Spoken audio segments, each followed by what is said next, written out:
catolicismo é uma das religiões mais influentes da história, reunindo bilhões de fiéis ao redor do mundo. Desde seus primórdios, foi a principal corrente a seguir os ensinamentos de Jesus Cristo, mantendo-se como a única grande vertente cristã até a Reforma Protestante na Idade Média. Mesmo com o surgimento de novas interpretações do cristianismo, a Igreja Católica permanece como uma das instituições mais poderosas do planeta, comandada pelo Vaticano e pelo Papado. Mas como toda entidade humana, a Igreja não passou incólume por crises e polêmicas. Com mais de 2000 anos de existência, acumula uma longa trajetória de disputas, controvérsias e escândalos envolvendo seus representantes, especialmente os papas, homens que, segundo a tradição, são escolhidos por Deus para serem a ponte entre o céu e a terra. No entanto, há uma grande questão que intriga muita gente. Como os ensinamentos de Jesus, um homem humilde, filho de um carpinteiro e pregador itinerante, deram origem a uma instituição tão rica e cercada de contradições? Que fundamentos bíblicos sustentam a autoridade e o imenso poder dos papas? Quem foram os líderes mais controversos da história da Igreja? E como a instituição tem lidado com os escândalos dos últimos tempos? Prepare-se para mergulhar nas histórias, mistérios e bastidores que cercam o Vaticano e seus líderes. Afinal, o que a Igreja Católica não quer que você saiba sobre os papas? E, acima de tudo, por que um único homem é escolhido para ser o representante de Deus na Terra? A passagem bíblica mais citada para fundamentar essa ideia está em Mateus 16, 18, 19. Nesse trecho, Jesus conversa com seus discípulos e questiona Simão, ainda chamado assim naquele momento, sobre quem ele acreditava que ele era. Simão, o pescador que deixou tudo para seguir Jesus, responde afirmando que ele é o Messias, o Filho do Deus vivo. Em seguida, Jesus faz uma declaração marcante, muda o nome de Simão para Pedro e lhe atribui uma missão fundamental. Ele diz: "Por isso eu lhe digo, você é Pedro, e sobre esta pedra construirei a minha igreja, e o poder da morte nunca poderá vencê-la. Eu lhe darei as chaves do reino dos céus. O que você ligar na terra será ligado no céu, e o que você desligar na terra será desligado no céu." Essa passagem é vista como a base para o papel de Pedro como o primeiro líder da igreja primitiva, sendo reconhecido como o primeiro papa. A ele foi conferido, segundo a tradição cristã, o papel de conexão entre o divino e o humano, entre o céu e a terra. Por esse motivo, o cargo de papa também recebe o título de pontífice, que significa construtor de pontes. De acordo com a tradição católica, Pedro teria viajado a Roma em sua missão evangelizadora, onde acabou sendo martirizado por propagar a fé cristã. Acredita-se que ele foi morto no Circo de Nero, uma área fora dos muros da Roma Antiga, local onde posteriormente foi erguida a Basílica de São Pedro. Esse templo tornou-se um dos maiores símbolos da história do Papado, do Vaticano e da Igreja Católica. Entretanto, essa narrativa faz parte da tradição oficial da Igreja Católica e não é um consenso absoluto entre historiadores e outros segmentos cristãos. Diversos historiadores argumentam que Pedro, na realidade, nunca esteve em Roma e que não há evidências bíblicas suficientes para justificar a existência de um único líder centralizado para administrar todas as decisões, bens e diretrizes da Igreja. Segundo essa perspectiva, os primeiros séculos do cristianismo foram marcados por uma estrutura descentralizada, na qual comunidades locais eram lideradas por bispos. A centralização do poder religioso, com a ascensão do papado como instituição, teria se consolidado ao longo dos séculos, sendo impulsionada, em grande parte, pela influência do imperador Constantino. De acordo com registros históricos, Constantino teria se convertido ao cristianismo após sonhar com uma cruz acompanhada da inscrição: "Sob este signo vencerás". No dia seguinte, ordenou que seus soldados pintassem o símbolo cristão em seus escudos e, após saírem vitoriosos em uma batalha decisiva, passou a apoiar ativamente a fé cristã. Em 313, promulgou o Édito de Milão, garantindo liberdade religiosa aos cristãos e pondo fim às perseguições. Mais tarde, Em 325 d.C., convocou o Concílio de Nicéia, responsável por definir doutrinas fundamentais da fé cristã, marcando um momento decisivo na história da Igreja. Constantino teve um papel essencial na unificação entre Igreja e Estado, promovendo sua expansão e fortalecimento dentro do Império Romano. Além disso, ordenou a construção da primeira basílica cristã em Roma, no local onde se acredita estar o túmulo de São Pedro, contribuindo para o desenvolvimento do que mais tarde se tornaria o Vaticano. Constantino concedeu ao Papa Silvestre I uma série de privilégios e terras, consolidando a posição do pontífice como uma figura de autoridade dentro do Império Romano. Essa relação entre o papado e o poder imperial estabeleceu um modelo de cooperação entre a Igreja e o Estado que influenciaria a história da Europa por séculos. Com o passar do tempo, a influência e a autoridade do papado cresceram significativamente, tornando-se uma das instituições mais poderosas da Idade Média. O Vaticano emergiu como o centro espiritual e administrativo da Igreja Católica, e o Papa, como líder supremo, passou a exercer poder não apenas em questões religiosas, mas também em assuntos políticos e sociais. Esse acúmulo de poder tornou o cargo papal extremamente cobiçado, o que, ao longo dos séculos, levou a desvios dos princípios e propósitos originais da função. Entre os exemplos mais controversos da história da Igreja, destaca-se o pontificado de Estevão VI, que governou entre 896 e 897. Seu breve e tumultuado papado ocorreu em um período marcado por intrigas políticas e disputas entre famílias nobres romanas. O episódio mais notório de seu governo foi o julgamento póstumo de seu antecessor, o Papa Formoso. Influenciado por grupos da nobreza que se opunham a Formoso, Estevão VI convocou um sínodo em janeiro de 897 para julgá-lo. O problema? Formoso já estava morto havia mais de 7 meses. Ainda assim, seu corpo foi exumado, vestido com trajes papais e colocado no trono para ser interrogado em um evento que ficou conhecido como o Sínodo Cadavérico. Durante o julgamento, Estevão VI atuou como acusador e listou uma série de crimes supostamente cometidos por Formoso, incluindo perjúrio e usurpação do papado. Como era de se esperar, o falecido Papa não pôde se defender e a sentença foi uma condenação póstuma. Suas decisões e ordenações foram anuladas, seus dedos foram cortados e ele foi despojado de suas vestes papais.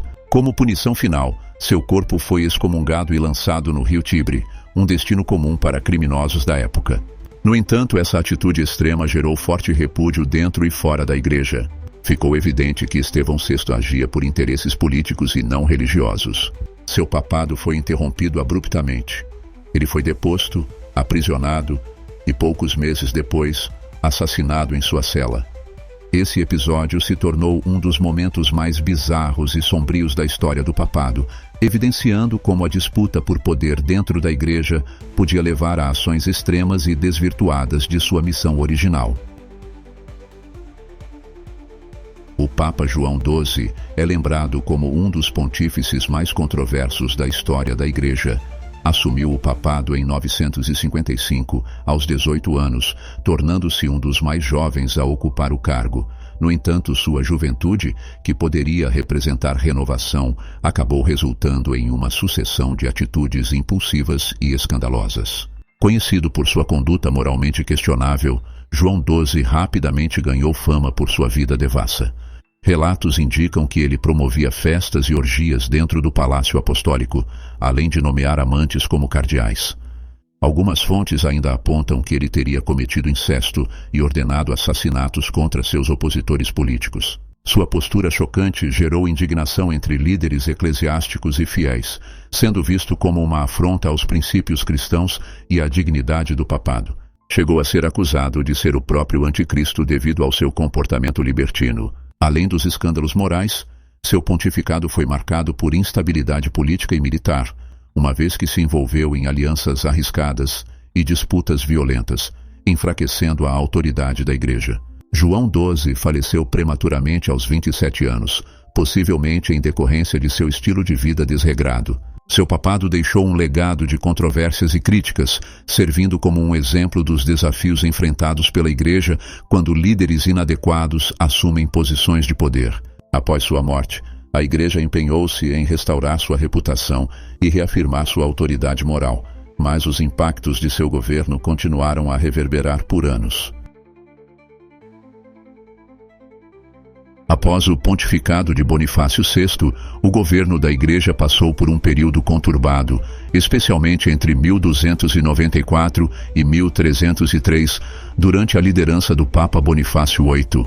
Considerado por muitos um pontífice controverso, ele ficou marcado por disputas políticas que abalaram profundamente a autoridade papal, sobretudo devido aos conflitos com monarcas europeus. Uma das controvérsias mais notáveis de seu papado foi o embate com o rei Felipe IV da França, conhecido como Felipe o Belo.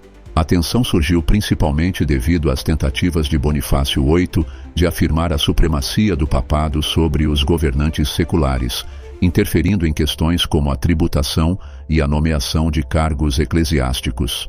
No entanto, Felipe IV buscava fortalecer o poder real e ampliar a autoridade do Estado sobre a Igreja, o que levou a um impasse.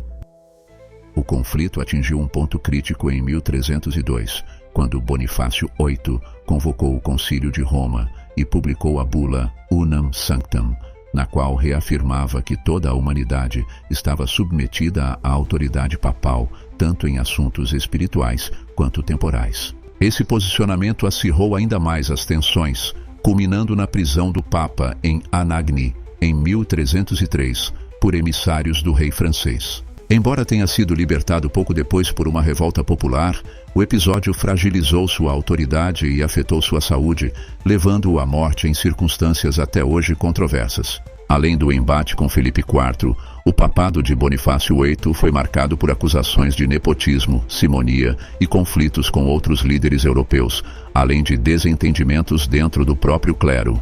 Algumas fontes também afirmam que ele teria feito declarações heréticas, questionando a existência de Jesus Cristo e a transubstanciação da hóstia, o que afrontava os princípios fundamentais da Igreja Católica.